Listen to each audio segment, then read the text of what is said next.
Let's meet our 2013 Fayette County Teacher of the Year finalists. First up is Laura Griffis, a fourth grade teacher at Kedron Elementary.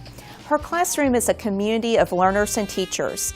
Every child takes on the role of teacher at some point in time. By doing so, students gain confidence to take risks, help each other, and learn from one another. Not only are her students engaging in learning in the classroom, but they are also developing a desire to be lifelong learners. I think that all of us know that when we teach somebody something, it becomes a lot more real for us. I think the best way to make children lifelong learners is to make sure that they really enjoy what they're doing.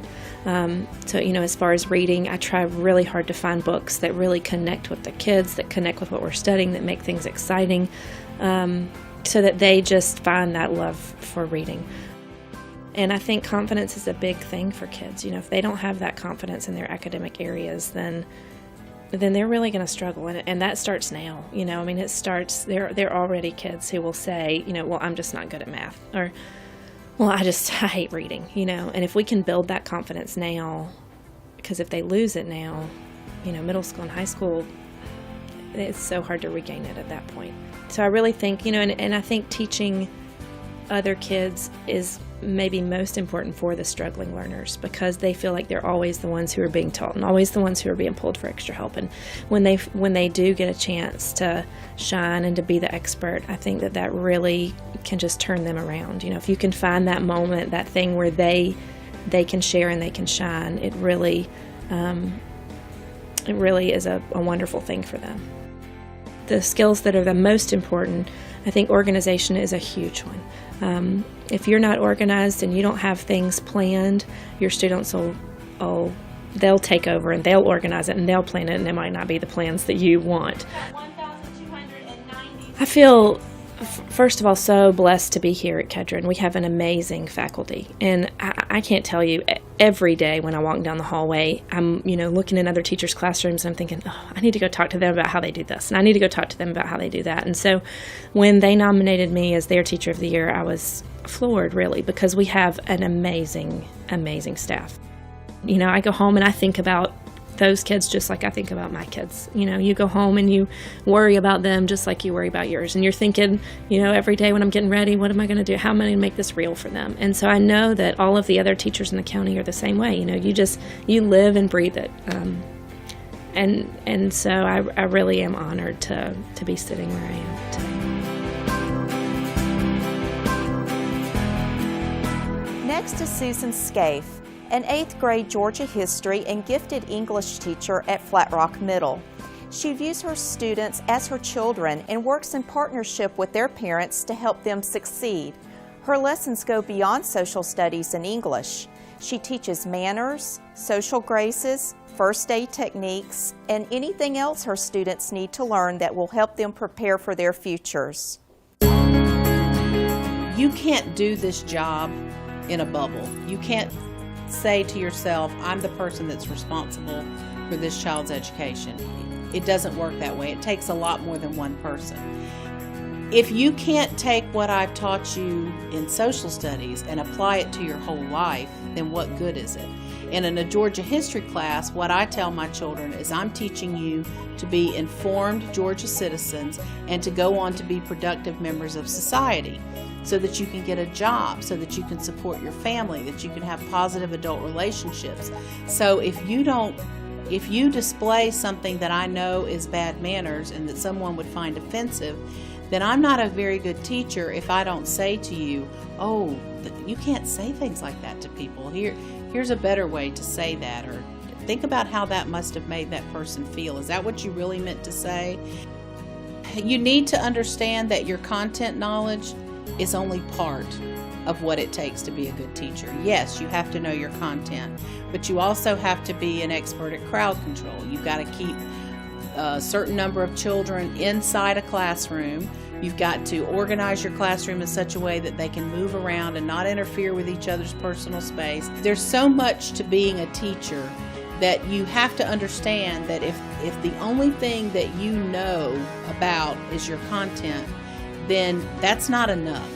You've got to know about relationships, and you've got to know about how to talk to people, and you've got to know about how to maintain records.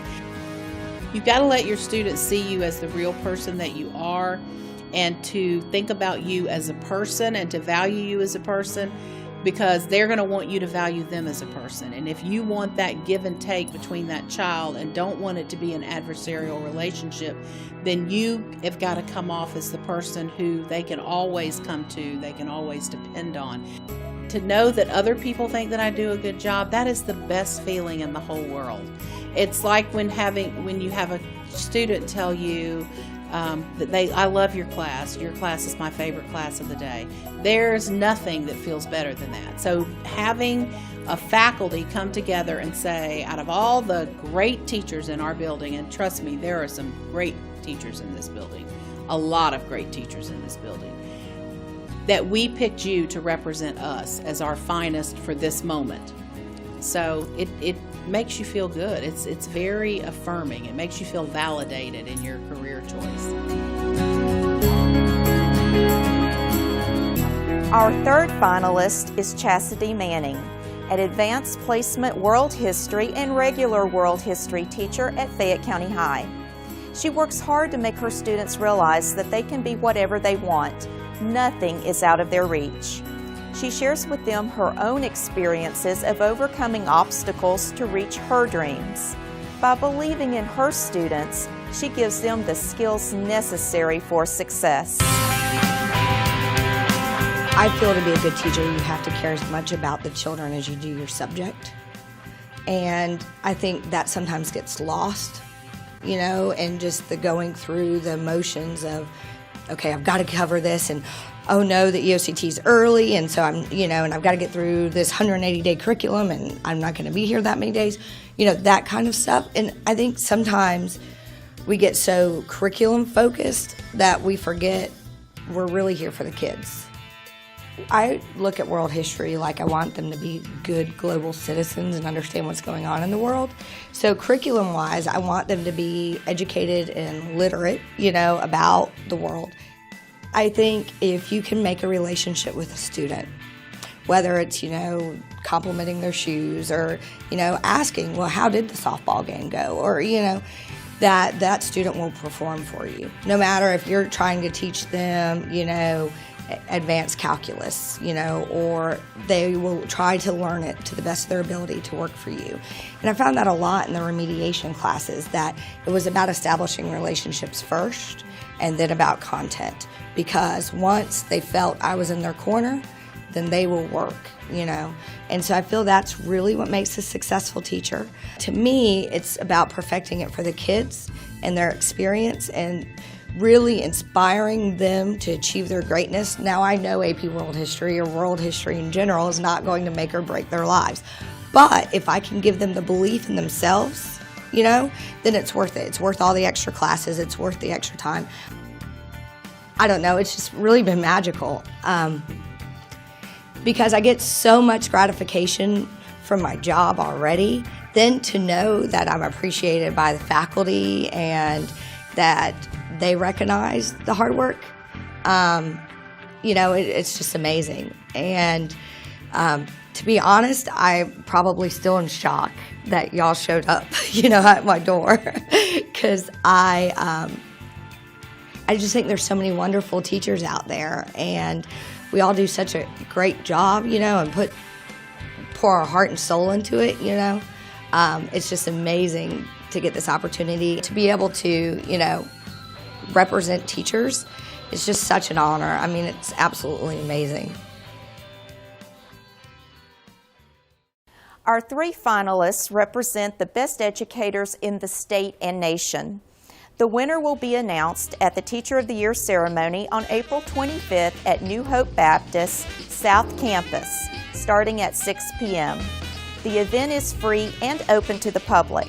Please join us in celebrating our educators. For Channel 24, I'm Melinda Berry Dreisbach. Thanks for watching.